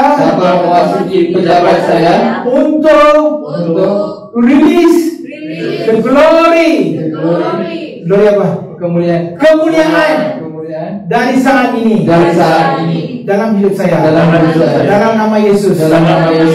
Amin. Tepuk dan terima. Kemuliaan kena mula. Ini hari ada kita buat declaration. Kita nak tengok miracle. Okay, so from today we want to see miracle. Enough coming one church, this church, that church, all these politics, all that I don't want to hear. You go shadow kena, people heal. Siapa itu? Suditi. Hayo, mana mari tak tahu, siapa mari. Siapa itu Ivy, mana mari tak tahu. India mari, China mari tak tahu. Tapi dia orang duduk kena itu bayang-bayang saja, terus terjadi macam berita keluar, newspaper keluar, apa semua akbar pun keluar. Siapa? Ivy saja. Boleh. This is how you should be looking like. That is how everybody of this world is looking like. You go there, you're just sitting in the bus stop. People just walk by you. All of a sudden, devil go away. People get healed. Pemerintah jumpa, tanya siapa ini? Tengok ini siapa? Suganti. Hai, Suganti mana punya orang? Mana mari? India mari ke Malaysia mari. Perlis Bukit Ketri. Bukit Ketri. Mari pergi rumah dia camping. Tak boleh keluar rumah, semua orang sudah mari camping. Faham? This is how it's supposed to look like. Tepuk dan terima. When these people, when you walk by, when you just go, miracle just happening just like that, like water. And people, the reporters will come to you and say, who is this person? All of a sudden, she walked by, things working, and now the reporters are coming. Then the whole team, bunch of people come to your house, you can't even get out of your home. Because why? Everybody putting tent, waiting in front. When this brother is going to come out? When this sister is going to come out? Because what? Miracle is happening. This is a season that you and I are living. So, நீங்க நம்ம பார்க்க வேலையில இப்படிப்பட்ட காரியங்கள் வந்து நடக்கிற வேலையில நம்ம நல்லது பட்டு சுகமாகிற வேலையில இன்னைக்கு நம்ம வீட்டுக்கு வந்து போற வீட்டு முன்னிக்கே வந்து ரிப்போர்ட்டர்ஸ்ல வந்து கேமா போட்டு சோ எப்போ இந்த சகோதரர் வந்து வீட்டுல இருந்து வெளியாக போறாரு, எப்போ இந்த சகோதரி வீட்டுல இருந்து வெளியாக போறாரு எதிர்பார்ப்போட கத்திருக்கவாங்க. Bayangkan kehidupan anda seperti ini. Bayangkan ada banyak kemah yang dibentangkan di depan rumah anda, dan di bawah kemah itu banyak pemberita-pemberita orang sakit dan semua orang berada di sana menunggu untuk anda keluar daripada rumah, menunggu untuk mengenakan bayang-bayang anda di atas diri mereka. 24 hours breaking news. breaking news. Sudah keluarkah? Belum keluarkah? Sudah keluarkah? Belum keluarkah? Kami masih menunggu lagi. Berita terkembar, Mama. This is how it's supposed to look like. Hey, church, wake up. You are having such an anointing in your life. Not going and crying and telling, that's not that time anymore. எனக்கு வந்து செய்தியில வந்து முக்கிய தலைப்பு செய்தின்னு சொல்லிட்டு வந்துட்டாங்க வரல அப்படின்னு சொல்லிட்டு 24 மணி நேரம் வந்து வீட்டு மணிக்கு இருந்து அப்டேட்ஸ் வந்து அனுப்பிக்கிட்டே இருக்கு. அப்படிதான் வந்து இருக்கணும். அப்படிதான் வந்து இருக்க வேண்டும். So kehidupan kita perlu berada seperti itu, di mana live telecast. Di mana ada berita tergempar untuk melihat situasi di depan rumah anda, bila anda akan keluar, bila anda akan keluar untuk berjumpa dengan orang yang sakit ini. So kita perlu menjadi perhatian orang untuk menunjukkan kemuliaan Tuhan. Berita akan jalan. Berita tergempar terus keluar. Oh, sudah keluar. I don't know what cakap. How many of you understand what I'm telling you? That is how the glory of God is going to be on the people who believe. If you don't believe, it's not for you. For those who believe, that's how it's going to look like. சரி, நம்புகிறவர்களுக்கு இந்த காரியம் வந்து கட்டாயம் வந்து நடக்கும். நம்ம அதை ஒன்றும் சொல்ல முடியாது. நம்புற வழியில கட்டாயம் வந்து தேவன் இந்த காரியத்தை செய்து முடிப்பார். So apabila kita melakukan perkara yang kita ceritakan tadi, barulah kemuliaan Tuhan dapat ditunjukkan. Siapa nak bercerita? Okay, never mind. Forget it. Okay, I have a last warning to give. I got a last warning to give. கடைசியா ஒரு எச்சரிக்கை நான் கொடுக்கிறேன். The warning is this: whenever the glory of God, whenever the miracle of God, whenever the power of God is displayed, never share the glory of God with yourself. நீங்க தேவனுடைய அற்புதங்கள், தேவனுடைய மகிமை வெளிப்படுத்துகிற வேளையில அந்த மகிமையை வந்து நம்ம தேவனோடு வந்து பங்கிட்டு கொள்ளக்கூடாது, அந்த மகிமையை எடுத்துக்கொள்ளக்கூடாது. Buat yang terakhir, saya tentu amaran untuk anda. Apabila mukjizat ini berlaku di dalam diri anda, jangan pernah sesekali anda mengambil ataupun berkongsi kemuliaan Tuhan ataupun mukjizat Tuhan yang berlaku dalam diri anda. Semua orang, all of the people will come and tell, oh pastor, you did very well, oh brother, you did so well, oh sister, you did very well. You know what you must do? You always must tell this: it is not me, it is Jesus who did it. இன்னைக்கு வந்து ஜனங்க வந்து நம்ம வந்து பார்க்க வேண்டிய சொல்லுவாங்க, நீங்க நல்லா இப்படி செஞ்சீங்க, நல்லா இப்படி செஞ்சீங்க அப்படின்னு சொல்லிட்டு சொல்ற வழியில நம்ம வந்து என்ன சொல்றோம்னா, இது வந்து நான் செய்யல, செஞ்சது வந்து இயேசு கிறிஸ்துன்னு சொல்லிட்டு அது மகிமை அவருக்கு கொடுக்க வேண்டும். Okay, kenapa saya cakap sebegitu? Kerana ramai akan datang kepada anda dan mengatakan, oh brother, kamu buat sangat baik, ya pelayanan kamu sangat hebat. Tetapi apa yang anda patut jawab adalah, ini semua bukan saya buat, tetapi ini semua adalah perbuatan Tuhan. Saya tak ada kaitan. Itu saya tak tahu. Siapa buat? Jesus buat. You kena sebut perkataan itu. Jangan sekali-kali kata, ya saya buat. Mampus. God. So you cannot share the glory of God ever. ஜனங்க வந்து சிறந்ததா செஞ்சீங்கன்னு வந்து சொல்ற வெளியில வந்து இது வந்து எனக்கு இதுக்கும் சம்பந்தமே இல்ல, இது வந்து செய்தது வந்து எல்லாமே இயேசு கிறிஸ்து அவர்களுக்கு பாருங்க அப்படின்னு சொல்லிட்டு நம்ம அப்படியே விட்டுறணும் இயேசு கிறிஸ்துவ கிட்ட. ஆமா நான் செஞ்சேன்னு சொல்லிட்டு சொன்னீங்கன்னா போச்சு. Jadi apa yang kita perlu buat adalah kita jangan berkongsi kemuliaan Tuhan yang berlaku di dalam diri kita. Kita perlu cakap perkara yang berlaku ini adalah disebabkan oleh Tuhan. Tuhan Yesus yang buat. Saya dengan perkara ini tak ada kaitan. Kena cakap openly. Bila orang memberikan beritanya, ini saya minta maaf, saya tak ada kaitan. Yang buat Yesus, you kena cakap openly. Faham? Jelas? Okay. If you look at the Bible scriptures from the book of John 15 and finishing 15:19, Jesus Christ always pointing at the Father, whatever miracle he does. இயேசு கிறிஸ்து இங்க யோவான் 5:19 வந்து நம்ம பார்க்கிற வழியில இயேசு கிறிஸ்து என்ன அற்புதத்தை செய்தாரோ அவர் பிதாவுக்கே வந்து மகிமை செலுத்துகிறார். apa sejarah சொல்லிருக்காரு, நான் sejarah சொல்லல.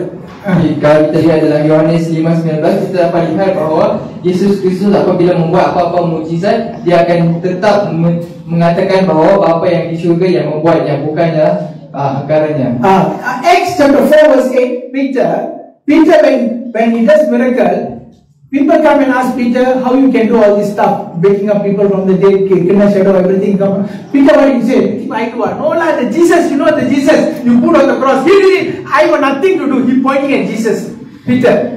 அப்போஸ்தலர் 4:8 ல நம்ம பார்க்கிற வேளையில பேதுரு என்ன சொல்றாருன்னா, ஜனங்கள்லாம் எப்படியா இப்படிப்பட்ட அற்புதங்களை செய்யணும்னு கேட்கிற வேளையில அவர் என்ன சொன்னாருன்னா, இது நான் செய்யல, Yesus Kristus தான் செய்தார்னு சொல்லிட்டு அவருக்கு மகிமை கொடுக்கிறார். Dalam kisah para rasul 48 kita dapat lihat dalam hidup Petrus di mana orang-orang bertanya, macam mana kamu buat segala mukjizat ini, dan Petrus menjawab, bukanlah sebab dia, tetapi perbuatan Tuhan sendiri yang menyebabkan dia dapat lakukan segala mukjizat itu. Itu adalah amaran. Amaran yang saya beri. This is the warning that I want to give. இதுதான் நான் கொடுக்கிற ஒரு எச்சரிக்கை. Inilah amaran yang saya nak berikan kepada anda. Okay, I want to tell those people, praise and worship leaders. How many of you are praise and worship leaders? இந்த இடத்துல எத்தனை பேர் துதி தொழுகை? Berapa orang di sini adalah ketua pujian dan penyembahan? Betul? You praise and worship, sing song.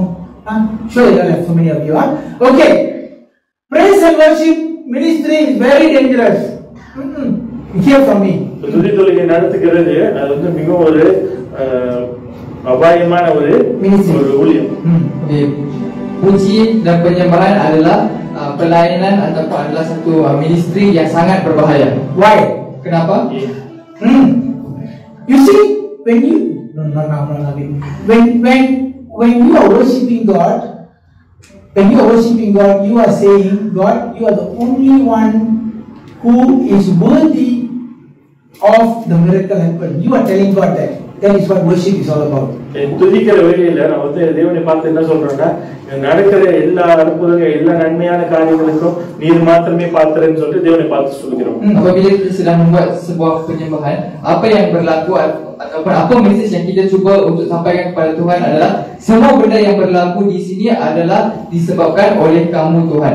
Segala pujian hanya untukmu Bapa. Itulah, that is what worship means. Worship is not singing. Worship is not music. Worship is not whatever you want to say. No, that is not worship. Worship is giving honor to God and saying, you are the one who are worthy of all the glory. So, நீங்க துதி தொழுகை நம்ம நடத்துகிற வேளையில நம்ம தேவனை நீரே எல்லா நன்மையான காரியங்களுக்கும் நீரே பாத்திர அப்படின்னு சொல்லிட்டு தேவனை நம்ம மகிமைப்படுத்துகிறது. So, apabila kita buat penyembahan ini, kita sebenarnya memberikan segala penghormatan dan segala puji-pujian kepada Tuhan seorang sahaja.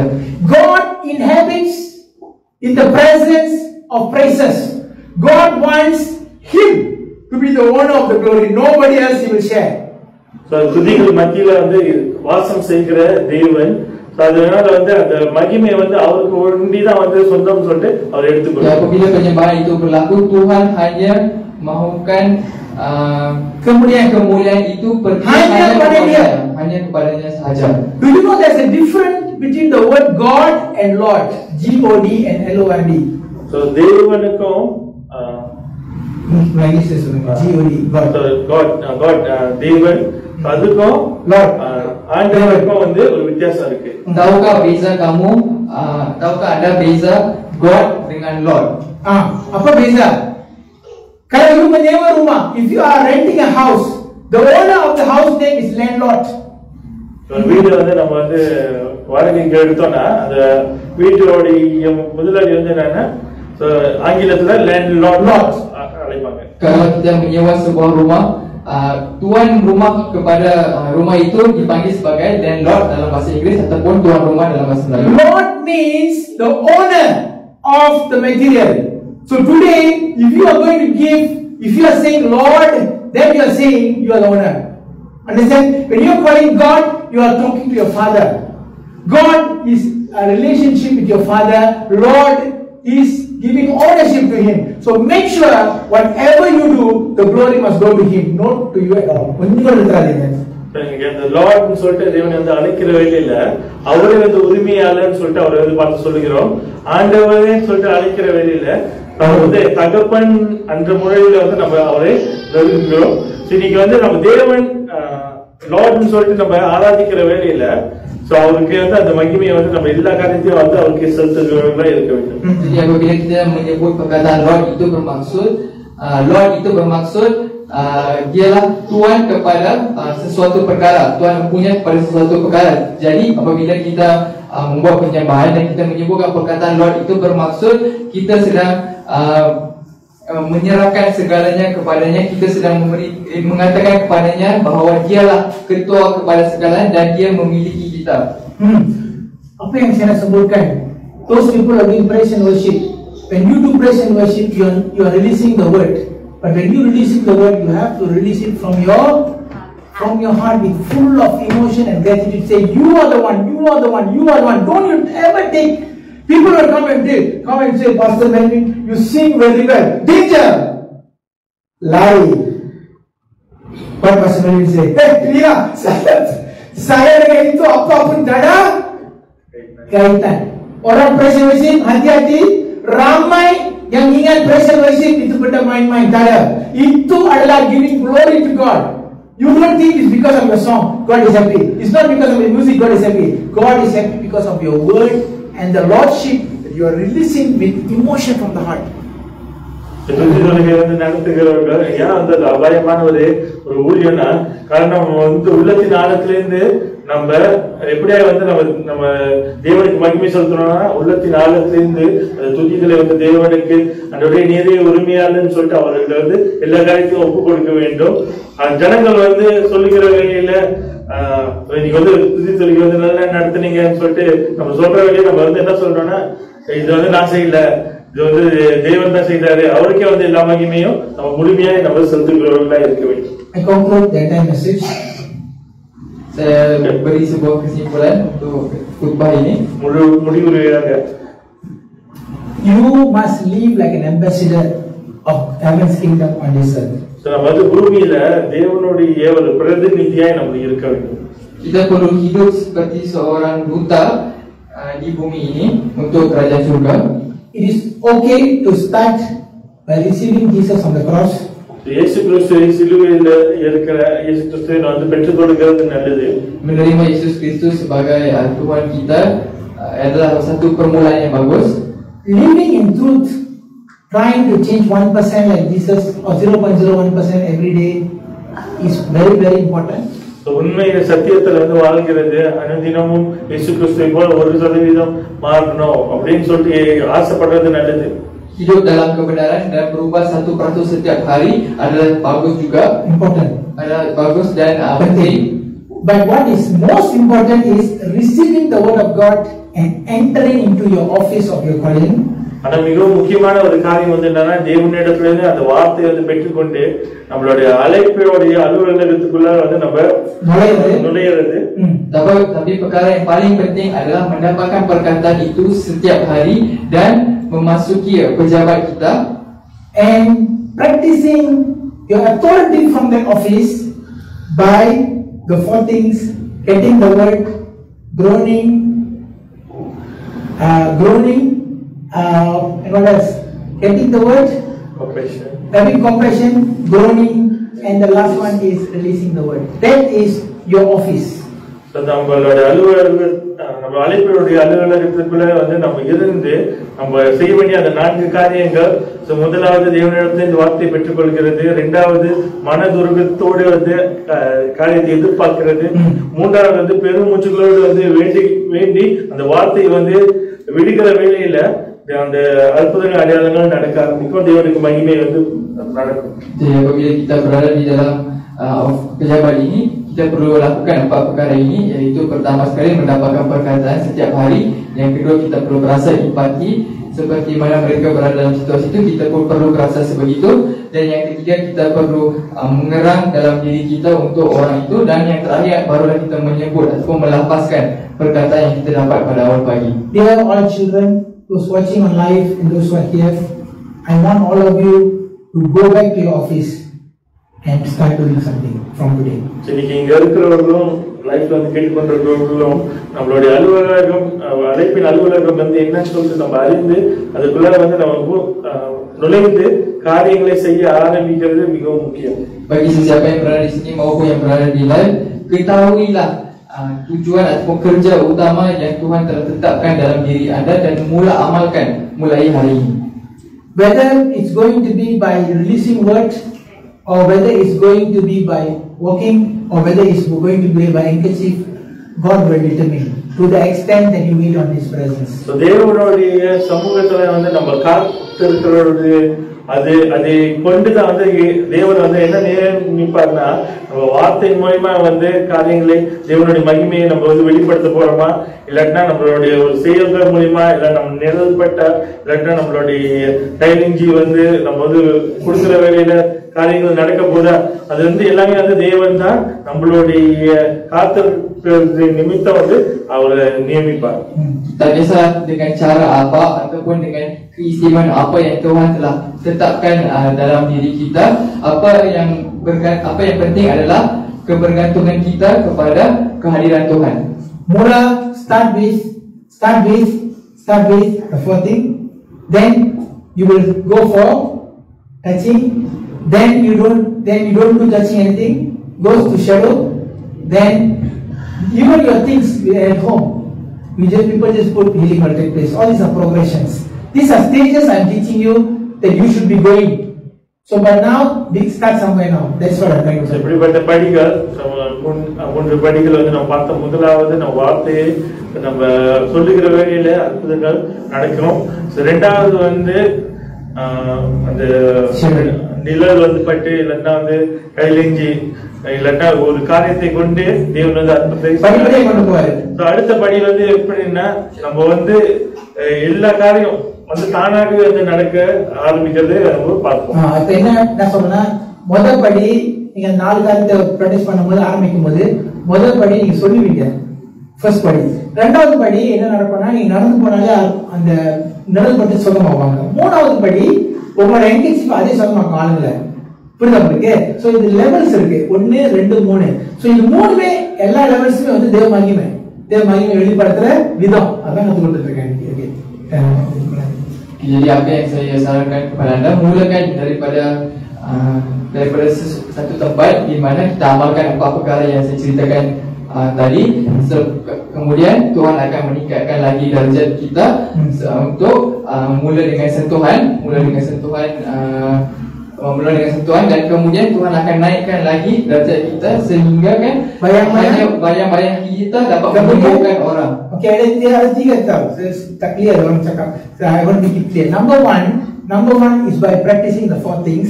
4 perkara itu bila di practice, bila disebutkan perkataan mereka akan berlaku. Bila dibuat banyak kali, dia akan mengalir dari sana ke second fasa kedua adalah fasa di mana bayang-bayang akan mula memberi healing. Okay, itu fasa kedua. Selepas bayang-bayang sudah habis, jangan pergi ke fasa ketiga di mana barangan yang diguna, maupun handkerchief, maupun pen, apa-apa barang yang diguna, barang itu pun sudah ada nanti. Itu adalah fasa ketiga. Fasa keempat, it will just flow like that. So these are all phases, fasa-fasa yang boleh kita lalui, dan kita perlu mula daripada fasa 1 hari ini. Itu yang saya nak sampaikan, just to clarify lah. Okay, so that everybody gets what I'm trying to tell. Okay, that's about it. Thank you so much. Let's arise, sing this song, and we will sing from the Lord today. Breath of the Lord. Breathe upon me. Let's all sing. Arise. Breath of God. Breathe upon me. Spirit of the Lord. As I lift my hands in surrender to your name, Most High, yielding to your Spirit, walking in your love, Jesus, I know. Let's arise and close eyes, lift up your hands. Says I know, Jesus, I know your holy name. Breathe upon me, breath of God. Somebody please sing, I want to pray. Breathe upon me, that is under the text. Spirit of the Lord, as I lift my hands in surrender to your name, Most High. I'm yielding to your Spirit, walking in your love. Jesus, I know. Jesus, I know. Father, I pray for everyone. Jesus, I pray for everyone over here and everyone watching online. From today, let the glorification process begin. Your holy name, breathe upon me, breath of God, breathe upon me. As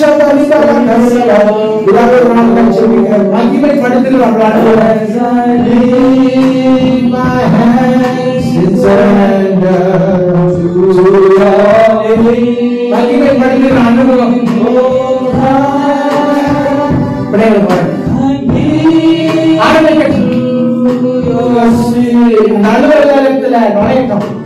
Walking in your love, Jesus, I Lord, Barakata Sabaka. Father, I pray for everyone watching live and those who are watching Lord, for YouTube, Facebook. I pray for into the office of the holy name. Breathe upon me, specific calling of their life office. Let them enter. Let them receive the word. Let them have compassion. As I read, let them grow and let them release the word from today. To your name, having them to ready. Most High, I am yielding to your Spirit. Holy Spirit, glorify. Walking in your, let your kingdom manifest on this land. Jesus, wherever they are watching from, Lord, Jesus, I know. Jesus, I know. Glory from all continents, all 5 continents, Asia, Africa, America, glory, Australia. Breathe upon me, breathe upon me. Let the fire be. The office of glorification. Breathe upon me, for all ministers, for watching today of the Lord. I pray for all those people who are still struggling in the message of grace and truth. Let them move on, let them move on, let them move on. Let every hindrance be removed. Let them move on to the office of the Lord. Yielding to your Spirit. Holy Spirit, walking in your glorify the kingdom of heaven. When Jesus' name is a Jesus, your holy name. இந்த நாள்ல மகிமைப்படுத்துவது அது உங்களுடைய வேலை. எங்கெல்லாம் இயேசுவுடைய நாமம் பிரஸ்தாபப்படுதோ, தேவ ராஜ்யம் அங்க வந்து அது மகிமைப்படுத்துறது உங்க வேலை. பிள்ளைங்க இந்த நாள்ல அந்த அலுவலகத்துல நுழையட்டும். Holy Spirit, it is your job. Roh Kudus adalah kerja kamu untuk memberi kemuliaan dan membawa surga ke bumi ini. Bantulah semua anak-anak kamu untuk memasuki office mereka agar mujizat mula berlaku daripada hari ini. Agar mereka boleh membuat apa yang diajar, apa yang diperkatakan hari ini. Dalam nama Yesus Kristus kami berdoa. In Jesus' name we ask and pray. Amen. Amen. Terima kasih. Thank you so much. God bless you. நன்றி செலுத்துகிறேன். இந்த வீடியோ திருப்பி கேளுங்க, இதை செய்யுங்க. நம்ம டைம் 70 கவனிச்சு நாட்கள் முடிஞ்சு உங்களை கொண்டு பெரிய காரியங்கள் கர்த்தர் செய்ய போறார். God is going to big thing through you. It's no more about talking. It's about doing and showing. Love you all so much. Shalom and bye bye.